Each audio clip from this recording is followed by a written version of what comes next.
story. It's kind of like a recollection of my original wedding day 60 years ago. And Bridesmaid here. And the other bridesmaid. Where's Louise? Right there. Room here. Okay, and there's the groom.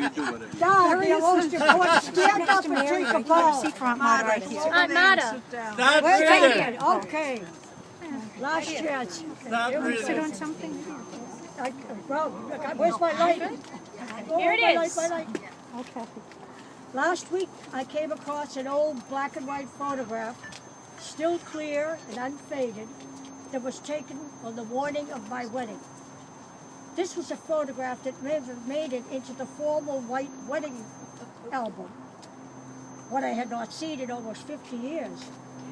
I looked at my young self and my young husband and saw two people I once knew long ago, surrounded by smiling young friends and relatives who have now grown old and hardly recognizable, or who have slipped away out of this world. Remembering is much more than names and faces.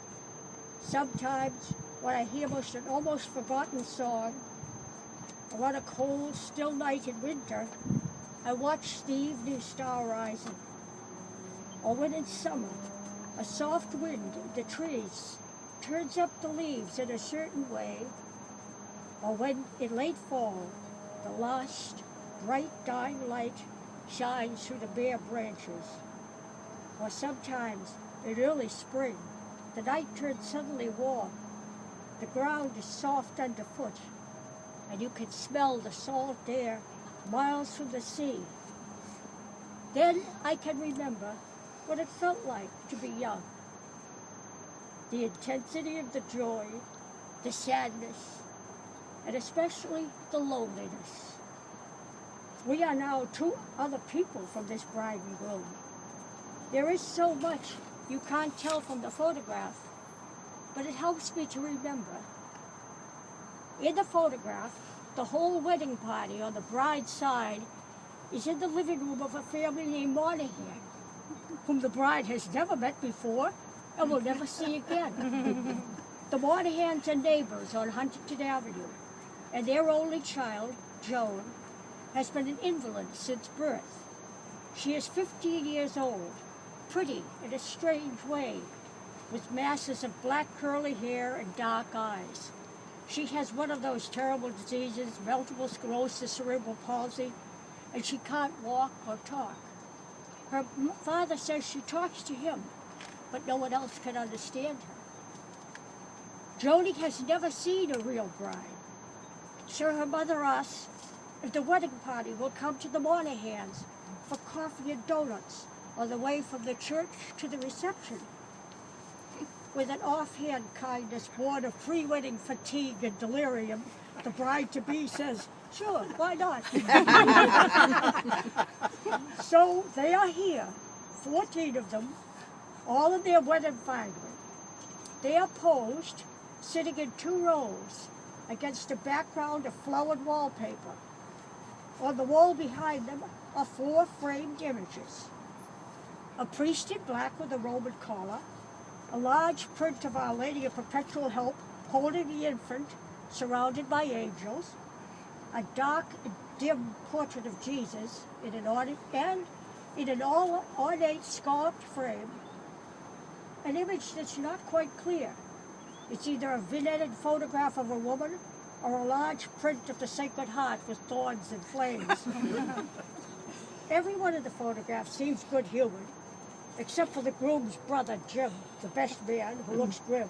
And the bride's cousin, Sheila, still eating her cruller and looking as if she'd rather be anyplace else in the world. The bride's mother is off to one side, almost out of the picture. She leans in from the left, pretty and smiling, wearing a long taffeted dress and a corsage. Next to her is Florence, wearing a little hat covered in flowers with a nose veil.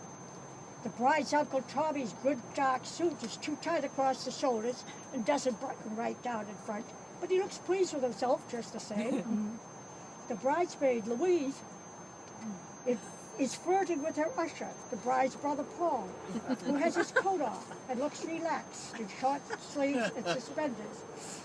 The bride's younger brother Billy is in the back.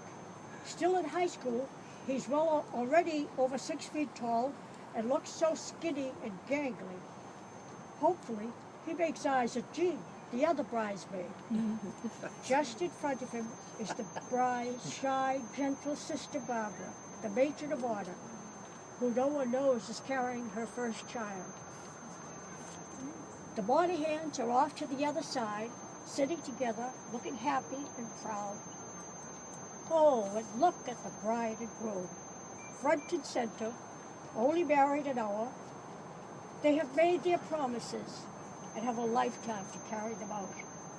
Between them, also dressed in white, with flowers in her hair and holding the bridal bouquet, is Joni Monahan, smiling a radiant smile. Years from now, the bride will wonder if this random act of kindness has somehow given them a special blessing. You can't tell from the photograph, but the whole room smells of carnations.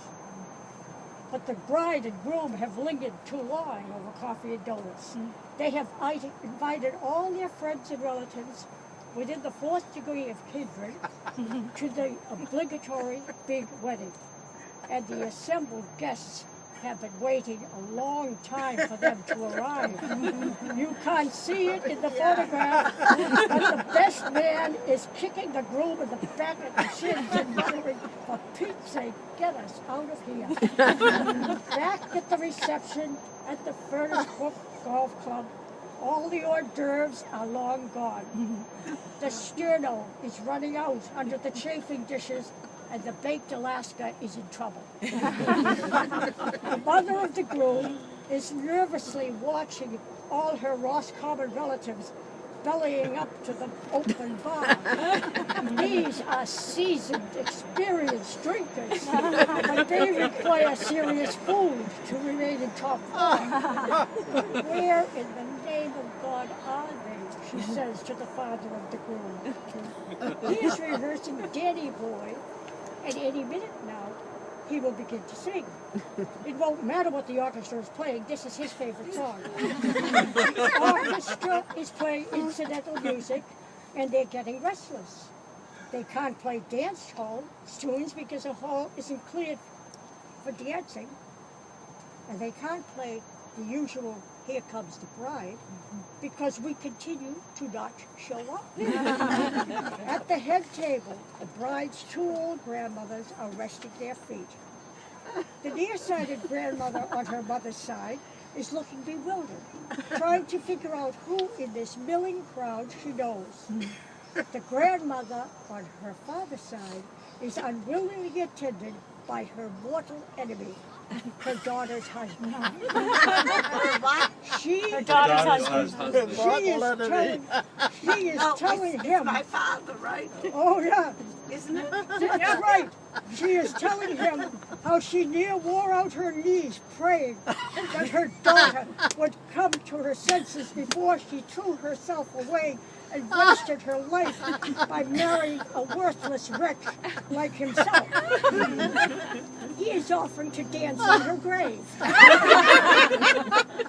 Up over the bar, there is a row of stuffed mountain moose with widespread antlers and bright glass eyes. They stare down at this crowd of hungry Irishmen, filling up mugs and tossing back drinks. And even the moose look nervous. The plain ones are getting prettier by the minute. The boys are moving closer, their voices growing louder, and their intentions plain. Soon, someone will get slapped, and this wonderful party will be over before it begins. What can save it? Now, even before the bride and groom arrive, comes the first of the many magical, miraculous interventions that will occur all through their married life. Outside, on the green grass, under a now blazing blue October sky, Joe Conroy comes playing his bagpipes, and everyone leaves the bar. When at last the bride and groom arrive, the old ones are nodding and smiling, and a small group of young ones are dancing the siege of Ennis on the lawn. How could they dance to the bagpipes, you might say? They make such a mournful sound. But if the drone beneath the melody mourns of loss, the song itself is born of the breath of life. It calls out to love and wakes us to be aware of each moment of happiness. So it is well that at the moment of this photograph, the bride cannot know that the next time her favorite Uncle Tommy will wear his best suit within the coming year, he will be buried with. The piper Joe Conroy will soon follow, not yet 35, leaving his wife and 2 baby daughters behind. The best man, the matron of honor, will not see 50. Now, once or twice a year, Aunt Florence, who is 95, will call on the telephone to say how much she missed the bride's mother and how hard it is to be the last leaf on the tree. And if, at the moment of the photograph, the bride does not know how many she loves will be lost so soon, she also does not know the many more who are as yet unborn and will someday dance to the sound of their own bagpiper. She will never know what became of Joni Moynihan, but for the rest of her life, she will always remember the innocence of her joy, the radiance of her smile, and their shared moment of pure happiness. I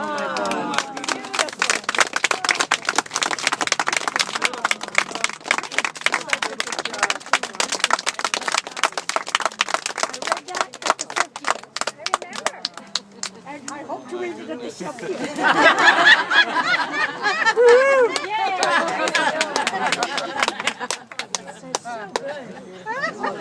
My typist. All of us hope to be there. Typist who used to say, will you for Christ's sake finish writing it so I can go to bed? That's a great reading, though. You didn't slip on one word.